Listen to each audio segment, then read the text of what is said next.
பூஜ்யாய Sri ராகவேந்திராய சத்யதர்ம ரதாயச பஜதாம் கல்பவருட்சாய நமதாம் காமதேனவே. Sri Raghavendra YouTube channel நேயர்களுக்கு சைதை ராஜாவின் அன்பான வணக்கங்கள். நாம் இப்பொழுது இந்த எபிசோடில் வார ராசி பலன்களை சொல்ல இருக்கிறோம். பிப்ரவரி 5 முதல் பிப்ரவரி 11 வரைக்கும் உள்ளடக்கிய நாட்களுக்கு கிரகங்கள் எப்பேற்பட்ட பலன்களை வழங்கப் போகிறது என்பதை ஒவ்வொரு ராசியாக பார்க்கலாம் வாங்க.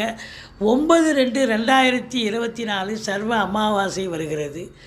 இதுவரைக்கும் எங்கள் சேனலை பார்த்து கொண்டிருக்கும் அன்பர்கள், சப்ஸ்கிரைப் செய்யாதவர்கள் சப்ஸ்கிரைப் செய்து கொள்ளும்படி கேட்டுக்கொள்கிறோம். ரைட் சைடில் சப்ஸ்கிரைப் இருக்கும், பெல் பட்டன் இருக்கும், ரெண்டுத்தையும் ப்ரெஸ் பண்ணிங்கன்னா அடுத்த நொடியே எங்களுடைய வீடியோ உங்களை நோக்கி வர துவங்கிவிடும்.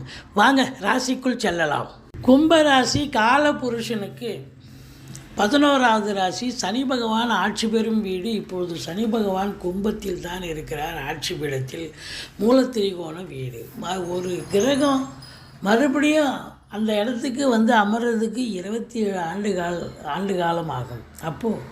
அப்போ ராசிநாதன் ராசியில் இருந்தால் ரொம்ப சிறப்பு தானுங்க. நினச்சதெல்லாம் சாதிக்க முடியும். ஒரு மறுமலர்ச்சி ஏற்படும். எந்த ஒரு விஷயத்துலையும் நீங்கள் வந்து ஜெயிக்கக்கூடிய ஒரு காலகட்டம் அப்படின்னு சொல்லலாம். என்ன, இந்த மகர கும்ப ராசிகளுக்கு ராசிநாதன் வந்து அமர்ந்தால் 7.5 சனியும் வந்துடுது. இருந்தாலும் இந்த 7.5 சனி உங்களை ஒன்றும் பண்ணாது. உழைப்பை நம்பக்கூடியவர்கள் இந்த மகர கும்பராசி அன்பர்கள். அதனால் பெருசாக ஒன்றும் இந்த 7.5 சனி ஒரு தாக்கத்தையோ ஒரு விபரீதத்தையோ ஏற்படுத்த போவதில்லை. மாறாக முதல் சுற்று நடக்கிறவங்களுக்கு ஒன்றா ஒரு 30% பிரச்சனைகள் தரலாம். ஆனால் 2வது சுற்று நடக்கக்கூடியவர்களுக்கு நல்லதே நடக்கும். வாழ்க்கையை செம்மைப்படுத்திட்டு போகும். வாழ்க்கையை வந்து ஒரு சீராக்கிட்டு போகும். நல்லது நடக்கும்னு சொல்லலாம். இந்த ராசியில் பார்த்தா அவிட்டம் 3-4 பாதங்கள், சதய நட்சத்திரம், பூரட்டாதி 1-2-3 பாதங்கள் உள்ளடக்கியது. இந்த அன்பர்களுக்கு இந்த வாரம் எப்படி இருக்க போகுது அப்படின்னு பார்த்தீங்கன்னா, கிரகங்களுடைய சஞ்சார நிலை பாருங்கள். உங்களை பொறுத்தவரையிலையும் ராகு பகவான் 2ல் இருக்கார். அவர் நல்லதையும் செய்வார், சில கெடுதலையும் பண்ணுவார். நல்லதுன்னா குடும்பத்தை ரொம்ப விரிவாக்கம் பண்ணுவார். ஒரு இடம் ஒரு கொடகூலி கொடுத்து இன்னொரு இடம் ரெண்ட்டுக்கு வேறு இடத்துக்கு மாறுறீங்கன்னு சொன்னால் ஒரு 8,000 ரூபா வாடகை கொடுத்த இடத்துல இருந்துட்டு இப்போ பார்த்தா 12,000 வாடகை கொடுப்பீங்க. பிரம்மாண்டத்தை ஏற்படுத்திடுவார். அதனால் இது மாதிரி நேரத்தில் வந்து இந்த வீடு மாறுறது, வீடு ஆல்ட்ரேஷன் பண்ணுறது, இப்படி ஏதாவது ஒரு வேலையை எடுத்துக்கிட்டு செஞ்சிங்கன்னா டபுள் செலவாகும். ஆனால் வருமானமும் பார்த்திங்கன்னா நல்லா வருமானத்தை நல்லா எதிர்பார்த்ததை விட ரெட்டிப்பு வருமானம் வரும். ஒரு சொல் வெல்லும், ஒரு சொல் கொல்லும்னு சொல்லியிருக்காங்க பெரியவங்க. இந்த 2ல் ராகு இருக்கும்போது உங்களுக்கு நேரம் நல்லா இருந்ததுன்னு சொன்னால் உங்களை கொண்டு போய் உச்சாணி கொம்பில் உட்கார வச்சிடும். ஆனால் அதுவே டைம் சரியில்லைன்னா அந்த ஒரே ஒரு சொல் உங்களை கொன்றுவிடும் அப்படின்னு சொல்லலாம். அதுதாங்க எச்சரிக்கையாக பேசணும். பேசுகிறத பற்றி பெருசு இல்லை, எச்சரிக்கையாக பேசணும்.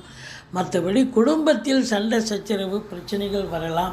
3ஆம் இடத்தில் குரு பகவான் இருக்கிறார். இந்த 3ஆம் இடத்துல குரு இருந்தால் என்ன செய்யும் அப்படின்னு பார்த்தீங்கன்னா, இளைய சகோதரர்களுக்கும் உங்களுக்கும் ரொம்ப அண்டர்ஸ்டாண்டிங் இருக்கும், ஆதரவு இருக்கும்.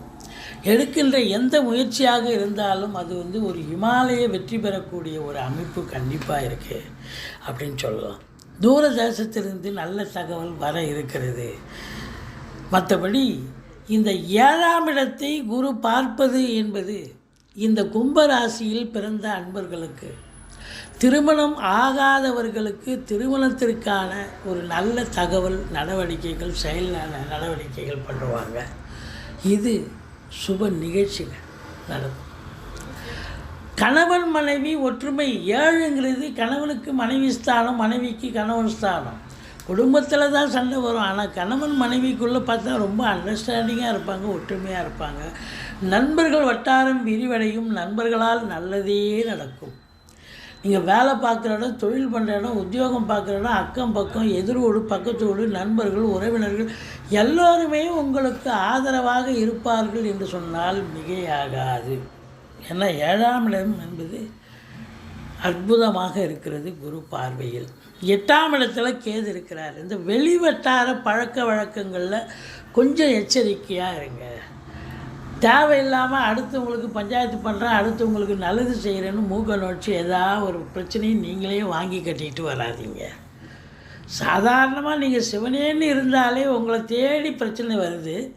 அப்போ நீங்கள் வெறுமனே இருந்தாலே போதும், நீங்கள் பார்த்த பாவத்துக்காக சாட்சிக்காகவே உங்களை கூப்பிடுவாங்க.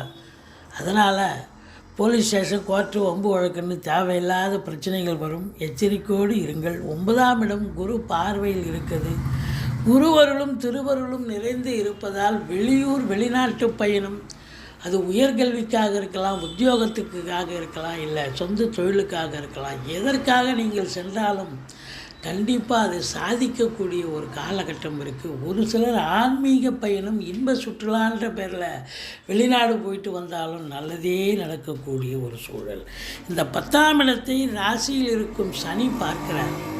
10ஆம் இடத்தை யார் ஒருவருக்கு சனி பார்த்தாருன்னு சொன்னால் சும்மா மேனாமணிக்கெல்லாம் வேலை பார்க்க முடியாது.